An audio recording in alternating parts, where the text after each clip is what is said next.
hold my beer.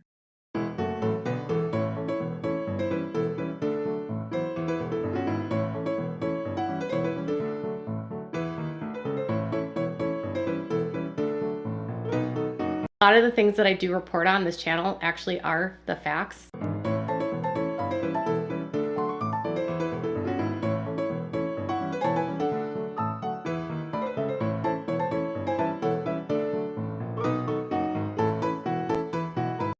I'm Satan, basically.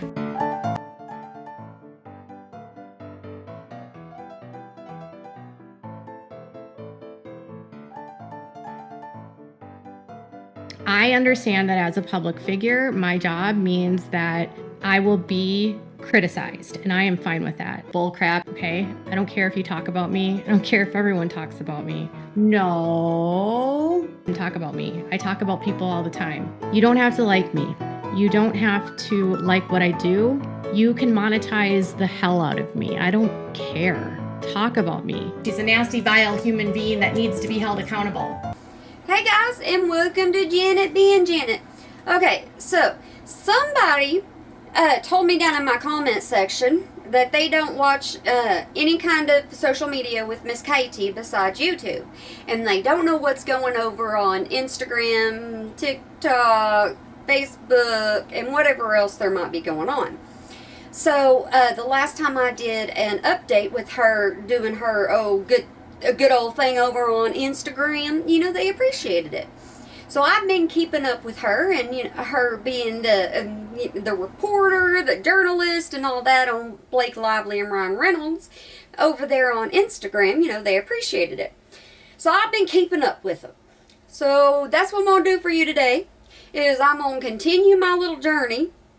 I'll be transparent with you. I went ahead and did this one time, and I didn't like it, because I couldn't keep up with myself and do what I was doing, okay? I ain't gonna lie. And I didn't think it was very nice of me the way I was doing it, so I'm gonna fix it. I am. But I still gotta get this done. Having psoriasis is great, especially when it goes down your face. I mean, it's just great. So let's just get into this, and I'm going to put everything over here so y'all can read it for yourself. And y'all don't even have to listen to me mumbling and jumbling and all that if you don't want to. Y'all know that. Turn the volume down and read it for yourself. But I'm still going to try to help you out and bring it to you at least, okay? But everyone knows I'm not a journalist. I don't do none of that. I just put it up here and I do my rambling, and this is for your entertainment and your entertainment alone. So I appreciate you being on my channel, and I appreciate, each and every single one of you, and you know that I love seeing you down there, seeing you down there in that comment section, because I like telling you hi. Okay, first off, shocking Reddit post from 6 months ago exposed everything about Blake and Justin's dispute. Next one you can read. Blake Lively and leveraging SH allegations against Justin Baldoni to get Sony to give her an opportunity to edit the movie was exposed more than 6 months ago on Reddit. The insider claimed to have a friend on production. Here is what they posted. I'm obviously using a throwaway account, but I know someone who worked on the movie for most of its run, who would have gotten these details popping hot. Not some grapevine situation. They told me firsthand what they know. I'll give some bullet points. Supposedly, Blake felt that Justin made her uncomfortable on set. One instant in particular, they said, was that Justin told Blake she looked quote-unquote sexy in what she was wearing on set.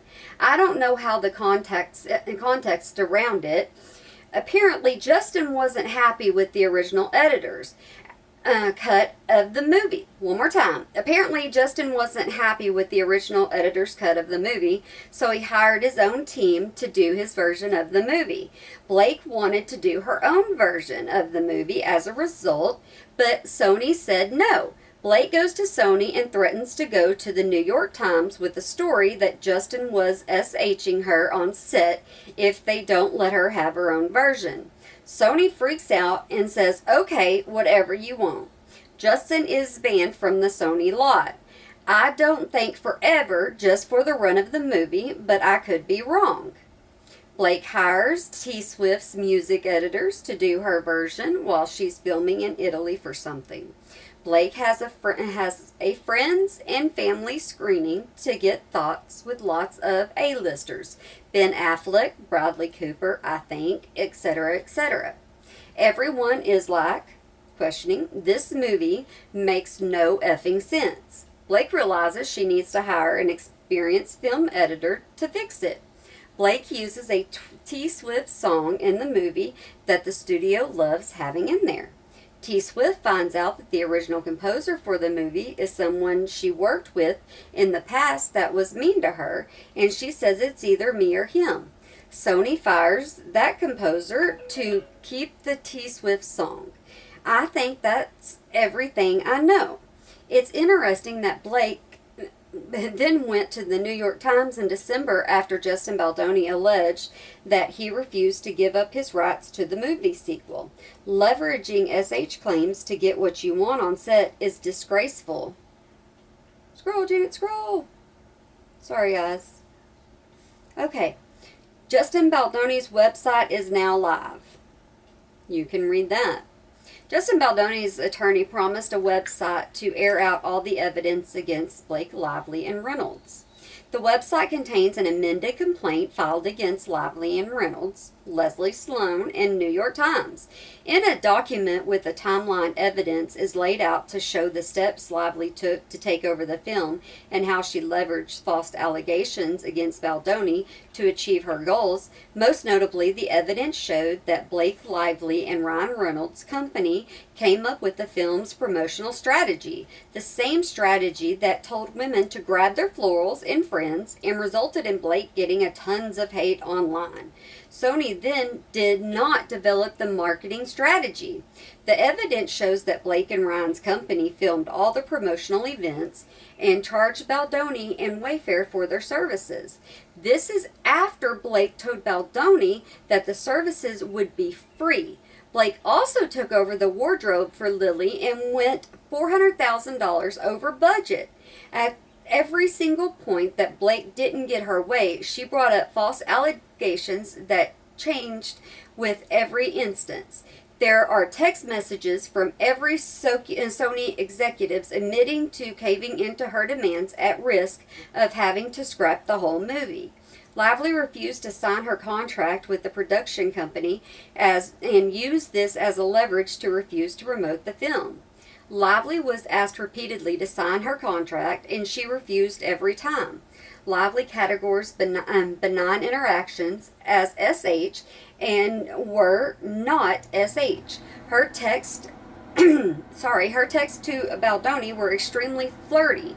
When Lively's promotion strategy blew up in her face, she drafted a statement for Baldoni and Wayfair to sign to take the blame for her own actions. She threatened to go to the media if they did not comply. When they refused, she went to New York Times in October to begin her plan to destroy Baldoni. The New York Times had Lively's CRD complaint 10 days before she filed it in the state of California. The journalist contacted Baldoni 14 hours before the article went live to respond despite working on the article for months. They admitted to only having one-sided evidence in their email to Wayfair. Blake's career is over. The website is https://thelawsuitinfo.com. Blake Lively classified a video still from a birth as the B word. While working on a birth scene for It Ends With Us, the director and producer discussed the option of the scene being a home birth or a birth in water. Blake Lively, Justin Baldoni, and James Health shared their experiences and ideas for how to create the scene for the birth of Lily and Raul's child. When Health shared a 1-second clip of the video to his wife's birth, Blake later classified the image as adult pee. The image is not pee in the least. Blake leveraged this as evidence of production showing pee on set. When Blake refused to meet with an intimacy coordinator for the movie, Justin Baldoni was forced to relay the notes of the meeting with the coordinator. The suggestions for the scenes were all from the intimacy coordinator. Blake told the New York Times that this was evidence of Baldoni sharing intimate details about his intimate life with his wife. Lively claimed that Baldoni weight-shamed her and said that there was no scene that required that Baldoni lift her. This is false. A script for the lift scene was shared as evidence in Baldoni's amended complaint. Baldoni has a history of back problems, a bulging disc, and had a spinal infection during production. Baldoni needed to strengthen his back to perform the scene safely and needed to know the weight he would be lifting. Lively viewed this as a weight shaming. Then Lively and Reynolds berated Baldoni at their penthouse and forced him to remove the scene from the film. Lively is grossly inflating situations that are benign and making them nefarious. She also refused to sign a writer for intimate scenes or her contract and used them as leverage to take over the movie. Baldoni believes that Lively and Reynolds did this so they could force him to sell the rights to a sequel. Then they leveraged their power to the cast to turn the cast against him. He refused to sell them the rights to the sequel. Baldoni refused to take the fall of the promotion missteps. Lively and Reynolds repeatedly told Baldoni that if he did not accuse them, their gloves would come off. That's when the New York Times dropped their article. How do you work on a film that includes intimate scenes without discussing intimacy, Blake? Okay, hold on just 1 second. I gotta do my next thing. Your career is over. Way to shame the New York Times with your sloppy work, Megan. You have that complaint for 10 days before it was filed to and admitted to before. Hold on. One more time. Rewind. Your career is over. Way to shame the New York Times with you sloppy work, Megan. You had that complaint for 10 days before it was filed and admitted to having it one-sided information and published this as fact. I refuse to believe that you represent the complete work of the New York Times. You should be fired. Shame on you, New York Times. Contacting them at 9:40 p.m. on a Friday night, and the article was published 10 hours later, seeking $400 million in damages. Ryan Reynolds has a lot of control over Blake's life and makes it clear that he can't work on separate times that would kill them. He also said he adored Justin. Oh, look. No fat shaming. He literally referred to his wellness coach for help with the strep throat. Blake Lively stole a rough cut of the movie and showed it at Colleen Hoover's BookCon without permission from the studio. Blake admits to defying the Sony's instructions. The reporter of New York Times tone-deaf messages claims Blake Lively's haircut line sales plummeted. No, Blake launched the brand while promoting a film about DV. So much for your Me Too campaign, Megan Tosi. Blake Lively tells on herself for 3 minutes. Blake Lively tells on herself during the press tour for It Ends With Us. Here are a few of her confessions. She didn't know who Colleen Hoover was before getting the script. Blake claims to be a ball buster that is rotten to her core. Blake says she has toxic masculinity. But the biggest confession, Blake admits that there was intimacy coordinator on the set of the film. She admits to not having full involvement in planning the scenes, but that the team did everything and was respectful. In the biggest bombshell, Blake brought Colleen Hoover into the editing bay with her. Colleen apparently helped Blake edit the film. This is shocking that Colleen is not listed as a director. Colleen's credit is as an executive producer, which are generally not responsible for creative control or creative direction of a film.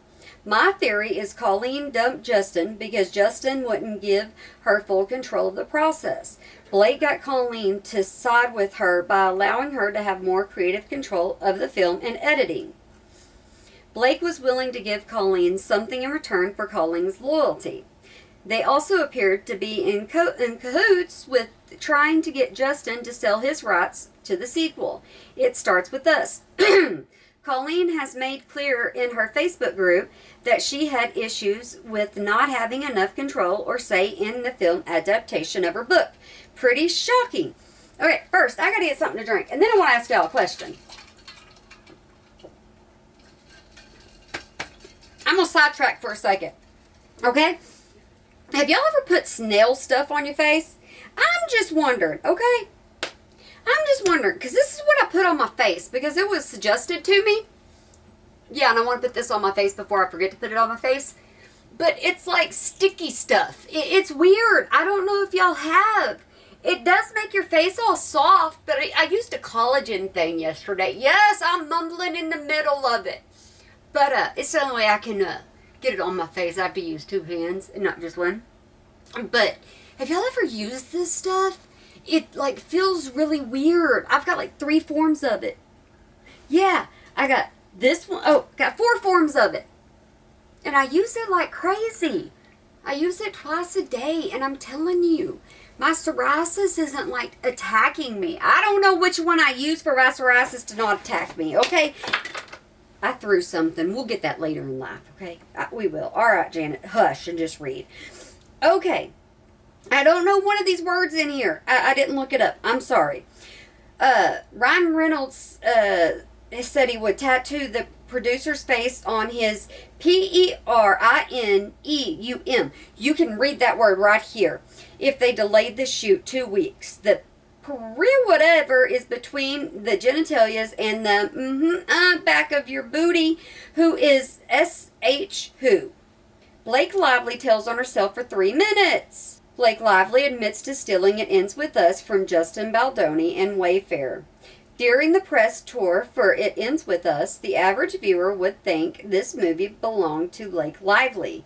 Despite only being cast in the film in late 2022, the film had been in pre-production for 3 years before she joined.